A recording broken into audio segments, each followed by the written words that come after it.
welcome back in my YouTube channel. Perkenalkan, nama aku Fahratunisa, biasa dipanggil Anissa. Setelah sekian lama nih aku nggak pernah ngupload video di channel ini. Terakhir kali aku upload itu sekitar 2 tahun yang lalu. Akhirnya aku dapat tugas lagi untuk membuat video presentasi dari mata kuliah Room Division Management dengan dosen pengampu Bapak Aditya Wiralati Sanjaya, Sarjana Sains Terapan, Magister Sains Terapan CHE. Nah, langsung aja yuk kita masuk ke materi. Materi kali ini yaitu membahas mengenai Room Division Management itu sendiri. Teman-teman bisa lihat PowerPoint-nya. Yang pertama, kita masuk ke definisi dari room division.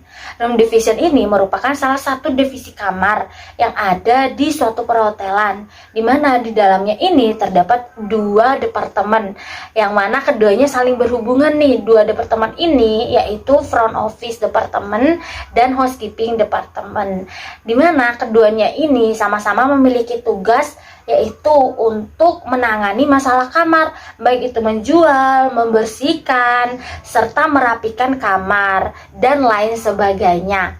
Nah, selanjutnya mengenai housekeeping department. Sebelumnya udah aku singgung bahwa housekeeping department ini adalah bagian nih dari room division bersama dengan front office department. Namun fokus pembahasan kali ini adalah mengenai housekeeping department itu sendiri. Nanti mendekati slide terakhir akan ada pembahasan mengenai bagaimana sih hubungan kerja di antara kedua departemen ini.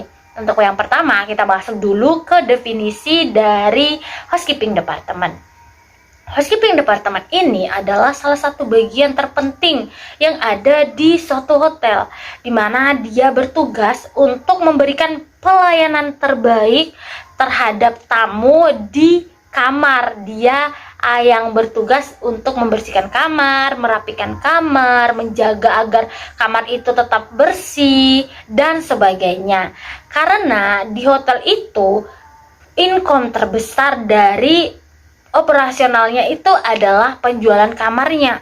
Jika housekeeping department tidak bisa melakukan pekerjaan atau memberikan pelayanan terbaik, maka akan berdampak juga pada operasional dari suatu hotel tersebut. Untuk lebih jelasnya, teman-teman bisa melihat di PowerPoint-nya. Di sini sudah ada definisi menurut para ahli atau orang-orang yang sudah melakukan penelitian sebelumnya. Oke, kita lanjut ke slide selanjutnya. Lalu di sini sudah ada struktur organisasi dari housekeeping department, di mana teman-teman bisa lihat di gambar ini. Di situ yang pertama ada eksekutif housekeeper, lalu asisten eksekutif housekeeper, lalu ada sekretaris, kemudian ada supervisor public area, lalu ada supervisor room, chef laundry, room attendant, public area attendant, dan teman-teman bisa lanjut untuk memahaminya di gambar ini. Lalu selanjutnya ada tugas dan tanggung jawab dari housekeeping department. Sebelumnya udah aku sebutkan mengenai struktur dari housekeeping department, di mana mereka memiliki tanggung jawab dan tugasnya masing-masing. Yang pertama itu ada eksekutif housekeeper. Dia memiliki tugas untuk membantu room division manager dan general manager terhadap program perawatan atau perbaikan yang bersangkutan dengan area tanggung jawab housekeeping, terutama kamar tamu dan public area. Terus selanjutnya ada asisten eksekutif housekeeper, di mana dia memiliki tugas untuk membantu eksekutif housekeeper dalam menyusun program perawatan serta perbaikan sesuai dengan area tanggung jawab housekeeping. Lalu dia juga bertanggung jawab terhadap operasional sehari-hari atau melakukan penyelesaian masalah yang terjadi apabila melakukan perubahan dalam pengambilan keputusan. Dia juga harus mengkonsultasikan terlebih dahulu kepada eksekutif housekeeper. Lalu selanjutnya ada sekretaris atau order taker. Dia memiliki tugas dan tanggung jawab untuk menerima, mencatat, menyimpan, dan merawat barang temuan milik tamu di area hotel. Selanjutnya, melaporkan kepada eksekutif housekeeper bila ada komplain tamu yang tidak dapat diatasi oleh supervisor. Selanjutnya, menerima order permintaan tamu dari dalam kamar dan menyampaikannya kepada room attendant untuk segera ditindaklanjuti. Selanjutnya ada supervisor public area, di mana dia memiliki tugas dan tanggung jawab terhadap kebersihan public area sesuai dengan standar prosedur yang ditentukan, lalu memeriksa hasil kerja public area attendant agar sesuai dengan standar prosedur tersebut. Lalu selanjutnya ada supervisor room. Supervisor room memiliki tugas dan tanggung jawab untuk mengatasi komplain tamu dari dalam kamar dan melaporkan kepada order taker atau sekretaris. Selanjutnya memeriksa kamar yang sudah dibersihkan room attendant dan melaporkan statusnya kepada front office apabila kamar sudah siap untuk dijual. Selanjutnya ada chef laundry. Dia memiliki tugas untuk melakukan pengawasan dan pengontrolan terhadap semua cucian yang dikirim, baik itu cucian milik hotel maupun milik tamu. Selanjutnya ada room attendant. Room attendant ini memiliki tugas dan tanggung jawab untuk membersihkan dan merawat kamar sesuai standar operasional prosedur yang ada di hotel. Selanjutnya membantu mengantar laundry bersih ke kamar tamu, lalu melayani permintaan tamu dari dalam kamar sesuai dengan instruktur dari supervisor atau order taker. Dan yang terakhir, melaporkan kepada supervisor atau order taker jika ada barang tamu yang tertinggal. Lalu yang terakhir ada public area attendant. Dia memiliki tanggung jawab terhadap kebersihan di seluruh public area, yang mana dia sudah diberikan tugas terlebih dahulu oleh supervisor public area. Kemudian pembahasan selanjutnya yaitu status kamar atau kode-kode kamar. Nah, menurut aku sendiri pembahasan yang ini merupakan pembahasan yang paling penting dibanding pembahasan-pembahasan pada slide yang lainnya. Karena status kamar atau kode-kode kamar ini adalah bagian terpenting dari housekeeping department, dimana staff-staff dari housekeeping department harus benar-benar mengetahui apa arti atau maksud dari kode kamar dan status kamar yang ada di suatu hotel, sehingga tidak terjadi miskomunikasi antara sesama staff atau antara departemen ketika operasional hotel itu berlangsung. Yang pertama ada occupied, yang artinya status kamar yang dijual dan sudah ditempati tamu, kodenya yaitu O. Yang kedua ada vacant, status kamar yang masih kosong dengan kode V. Yang selanjutnya ada vacant dirty, status kamar ini status kamar yang kosong dan belum siap dijual karena belum dibersihkan atau masih kotor. Untuk kodenya itu VD. Selanjutnya ada vacant clean. Vacant clean ini status kamarnya sudah siap dijual dan sudah dibersihkan. Sebaliknya dari vacant dirty, kodenya yaitu VC. Selanjutnya ada OO atau out of order, dimana artinya status kamar ini dalam keadaan rusak. Jadi kamar ini tidak bisa ditempati karena belum diperbaiki atau rusak. Selanjutnya ada sleep out atau status kamar yang tamunya tidur di luar hotel. Jadi kamar ini sebenarnya ditempati, ada tamu yang sudah menempati tapi tamu tersebut menginap di luar hotel. Kodenya yaitu SO. Lalu selanjutnya ada don't disturb atau status kamar yang tamunya tidak mau diganggu. Kodenya yaitu DD. Lalu selanjutnya ada double lock atau status kamar yang kuncinya ada 2. Jadi kuncinya bisa dikunci 2 kali. Dimana kodenya itu DL. Lalu selanjutnya ada check out atau status kamar yang tamunya sudah meninggalkan kamar.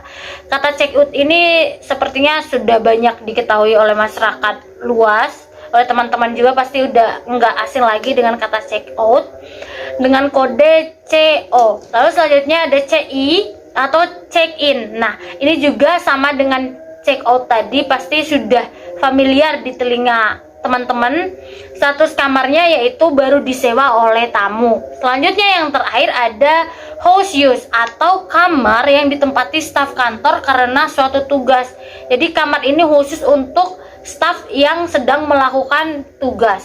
Lalu pembahasan selanjutnya ini yaitu hubungan kerja front office departemen dan housekeeping departemen. Sebelumnya di awal udah aku singgung nih sedikit bahwa nanti akan aku jelaskan hubungan keduanya ini. Nah, ini dia pembahasannya. Nah, hubungan kerja keduanya ini ada beberapa hal yang mengenai masalah-masalah, pokoknya yang berkaitan dengan kamar semua. Yang pertama itu ada masalah status kamar, yang kedua ada masalah room discrepancy, lalu ada masalah perpindahan kamar, terus masalah kedatangan dan keberangkatan tamu, serta masalah housekeeping report. Jadi semua masalah-masalah ini, hubungan kerja keduanya itu berkaitan dengan masalah-masalah tersebut. Dan itu semua berkaitan dengan kamar. Jadi intinya kedua departemen ini bekerja atau fungsi utamanya itu adalah untuk menangani urusan kamar di suatu hotel. Lalu pembahasan selanjutnya ini masih berkaitan dengan hubungan kerja antara front office departemen dan housekeeping departemen, dimana ada beberapa hal penting nih yang benar-benar dan harus dikoordinasikan oleh kedua departemen ini. Yang pertama itu ada update tentang status kamar. Tadi udah aku bahas mengenai bagaimana status kamar dan kode-kode kamar, lalu ada masalah kamar di hubungan kerja antara kedua departemen ini.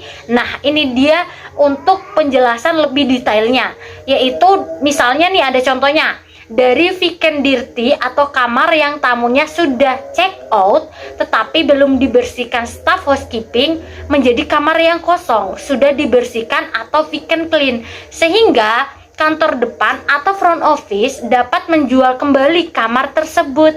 Jadi housekeeping harus memberitahu front office sehingga kamar itu bisa segera dijual kembali. Lalu selanjutnya ada memeriksa minibar ketika tamu sudah check out. Nah, dalam hal ini front office lah yang menghubungi housekeeping. Tadi kan yang pertama itu housekeeping yang menghubungi front office, lalu yang kedua ini adalah front office yang menghubungi housekeeping untuk memberitahu bahwa minibar ini dalam keadaan kosong karena tamu tadi udah melakukan check out. Yang biasanya dilakukan oleh front office itu yaitu menghubungi housekeeping order taker melalui hand talking. Lalu selanjutnya memeriksa equipment yang ada di dalam kamar pada saat tamu akan check-in atau kamar sudah bisa dijual. Dan pada saat tamu check out, housekeeping harus memeriksa dan memberikan informasi kepada front office tentang status equipment yang ada di dalam kamar tersebut.